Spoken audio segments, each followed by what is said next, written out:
नमस्कार स्वामी भक्तांनो, आज आपण पाहणार आहोत गुरुचरित्राचा सप्ताह जवळ आलेला आहे आणि प्रत्येकाच्या मनामध्ये गुरुचरित्र ग्रंथाचे पठण करण्याची, त्याचं पारायण करण्याची अतिशय मनापासून इच्छा असते, परंतु काही कारणामुळे ते त्यांना शक्य होत नाही। तर गुरुचरित्र ग्रंथाचे पठण करण्यासाठी जेवणाचे नियम काय आहेत? एकच भाजी खायची आहे का? किंवा हे जर आपण पाळले नाही तर गुरु नाराज होतात का? आणि मनामध्ये कोणतीही शंका ठेवून गुरुचरित्र करावे का? असे प्रश्न जर तुमच्या मनामध्ये देखील असतील तर हा व्हिडिओ शेवटपर्यंत पहा, कारण या व्हिडिओमध्ये मी जेवणाविषयी जे काही लोकांच्या मनामध्ये शंका निर्माण होत असतात त्या शंकेचे निरसन करण्याचा माझ्या पद्धतीने अतिशय प्रामाणिक प्रयत्न करणार आहे। त्यामुळे व्हिडिओ कुठेही स्किप न करता शेवटपर्यंत पहा, कारण गुरूंचे चरित्र पठण करणे अतिशय भाग्याची गोष्ट आहे। या छोट्या छोट्या नियमांमुळे तुमच्यापासून ती गोष्ट वंचित राहायला नको, यासाठी मी हा खास व्हिडिओ बनवलेला आहे। तर सर्वात महत्त्वाचं म्हणजे गुरुचरित्र ग्रंथाचे पठण करण्यासाठी, त्याचं पारायण करण्यासाठी आपलं मन अतिशय शुद्ध आणि पवित्र असावं लागतं। हे जर असेल तर तुम्हाला जेवणाच्या कोणत्याही नियमाचं पालन करण्याची गरज नाही। फक्त काही बेसिक नियम आहेत ते तेवढे पाळून तुम्ही गुरुचरित्र केले तरीही दत्तगुरू तुम्हाला तुमची प्रत्येक इच्छा पूर्ण करतात आणि दर्शनसुद्धा देतात। कारण मी ज्या वेळेला पहिल्यांदा गुरुचरित्र ग्रंथाचे पारायण केले होते त्यावेळेला मला हे नियम माहीत नव्हते, कारण मी प्रत्येक वेळेला प्रत्येकाच्या तोंडून वेगवेगळ्या गोष्टी ऐकत होते। कोणी सांगत होतं की एकच धान्य खायचं, चपाती तर चपातीच खायची, किंवा भात जर खायचा असेल तर भातच खायचा, अशा पद्धतीने बरेच लोक सांगत होते।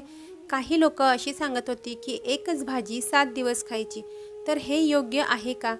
तर माझ्या मते हे अजिबात योग्य नाही, कारण आपण आपल्या मनाला त्रास देऊन किंवा कोणत्याही गोष्टीचा त्याग करून असं आपण गुरुचरित्र करणे आपल्या गुरूंना सुद्धा ते आवडणार नाही। हां, काही बेसिक नियम आहेत। कांदा लसूण हे तामसिक पदार्थ आहेत आणि गुरूंच्या चरित्रामध्ये त्याला स्थान नाही, त्यामुळे आपण कांदा लसूण विरहित सर्व भाज्या खाऊ शकतो आणि मांसाहार तर वर्जच आहे। त्यामुळे या दोन गोष्टी पाळल्या तर आपण सर्व काही खाऊ शकतो आणि उपवाससुद्धा करण्याची गरज नाही। काही लोक सांगतात उपवास करा, उपवाससुद्धा तुम्ही करू नका, कारण गुरूंचं चरित्र करणे म्हणजेच गुरूंच्या जवळ जाणे, त्यांना शरण जाणे, त्यांना आर्ततेने हाक मारणे। जर आपण गुरुचरित्र पारायणाचे पठण करत आहे तर आपलं मन शुद्ध आणि पवित्र असलं पाहिजे। आपल्या शरीराला त्रास देऊन आपण गुरूंचं चरित्र पठण करणे अजिबात योग्य नाही, कारण गुरुचरित्रामध्ये सुद्धा असं सांगितलेलं आहे, कोणतीही गोष्ट करायची असेल तर भक्तिभावाने मनापासून करा, दुसऱ्या कोणत्याही नियमांचं पालन करण्याची अजिबात आवश्यकता नाही। कारण आपल्याला बरेच लोक सांगतात हे एकच धान्य खा, एकच भाजी खा, भात खाऊ नका, सर्व काही खाऊन तुम्ही गुरूंचं चरित्र करू शकता। फक्त साधा सोपा सात्विक आहार दोन्ही टाईम घेऊन आपण गुरुचरित्र ग्रंथाचे पारायण करू शकतो। आपल्याला कोणी जरी भीती दाखवण्याचा प्रयत्न केला तरी सुद्धा आपल्या मनामध्ये शंका न घेता आपण दोन्ही टाईम साधं जेवण खाऊन गुरुचरित्र पठण करायचं आहे। तसेच काही नवीन भक्तांच्या मनामध्ये अशा शंका निर्माण होतात की आपण जर सर्व काही आहार खाल्ला आणि गुरुचरित्र केलं तर आपल्याला गुरु दर्शन देतील का, किंवा आपल्या मनातील इच्छा पूर्ण करतील का? तर गुरु आपल्याला कोणत्याही प्रसंगातून बाहेर काढण्यासाठी असतात। ते आपल्याला कोणतेही नियम पाळले नाही म्हणून शिक्षा किंवा दंड देत नसतात।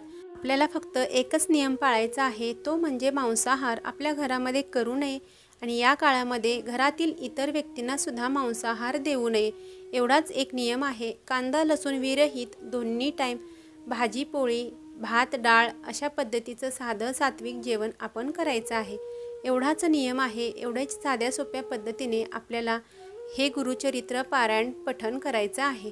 त्यानंतरचं सर्वात महत्त्वाचं म्हणजे प्रत्येक भक्ताच्या मनामध्ये जेव्हा पहिल्यांदा गुरुचरित्र पारायणाचे पठण करत असतो आपण, त्यावेळेला अनेक शंका येऊन जातात की आपल्याकडून नियमांचे पालन झाले नाही तर ते खूप कडक असतं, किंवा ते जर आपल्याकडून चुकलं किंवा काही चुकून झालं तर गुरु आपल्याला दंड देतील का किंवा शिक्षा करतील का? तर या शंका मनातून काढून टाका। या शंका जर मनामध्ये ठेवून तुम्ही गुरुचरित्र पारायणाचे अध्ययन पठण करत असाल तर ते चांगलं नाही, योग्य नाही। त्यामुळे गुरूंचं चरित्र पठण करण्यासाठी सर्व मनातील भीती पहिला काढून टाकायला हवी, कारण गुरु भाग्यवान व्यक्तीच्या मनामध्ये ती इच्छा निर्माण करतात आणि त्याच्याकडूनच गुरुचरित्र पारायणाचे पठण करून घेतात। त्यामुळे तुमच्या मनामध्ये जर गुरुचरित्र ग्रंथाचे पठण करण्याची किंवा पारायण करण्याची इच्छा तीव्र होत असेल तर तुम्ही ते जरूर करावे।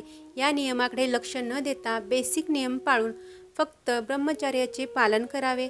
आणि आपल्याला जेवणाचे मी या व्हिडिओमध्ये जे नियम सांगितलेले आहेत, साधा सात्विक दोन्ही टाईम आहार घ्यावा, मांसाहार टाळावा आणि परान्न घेऊ नये, या गोष्टी पाळून आपण गुरुचरित्र पारायण करू शकतो। जर आपलं मन निर्मळ असेल तर गुरु आपल्याला साथ देतात। आपल्या मनातील कोणतीही कठीण इच्छा असू दे ती सुद्धा ते पूर्ण करत असतात आणि याचा अनुभव सुद्धा मला आलेला आहे, अनेक भक्तांना येत असतो। त्यामुळे गुरुचरित्र पारायणाच्या नियमांचे अजिबात तुम्ही ओझे करून घेऊ नका।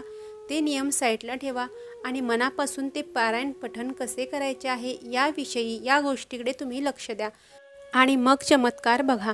गुरु आपल्याकडून ते पारायण कशा पद्धतीने पूर्ण करून घेतात आणि आपली इच्छासुद्धा या 7 दिवसांच्या आतमध्येच पूर्ण झालेली तुम्हाला दिसून येईल। म्हणूनच या दत्त जयंतीनिमित्त 9 ते 15 डिसेंबर हा सप्ताह आलेला आहे आणि या सप्ताहामध्ये ज्यांना ज्यांना शक्य आहे त्यांनी गुरुचरित्र पारायण करायचे आहे। मनातील सर्व काही शंका बाजूला काढून ठेवून नंतरच आपल्याला गुरुचरित्र ग्रंथाचे पठण करण्यासाठी संकल्प करायचा आहे।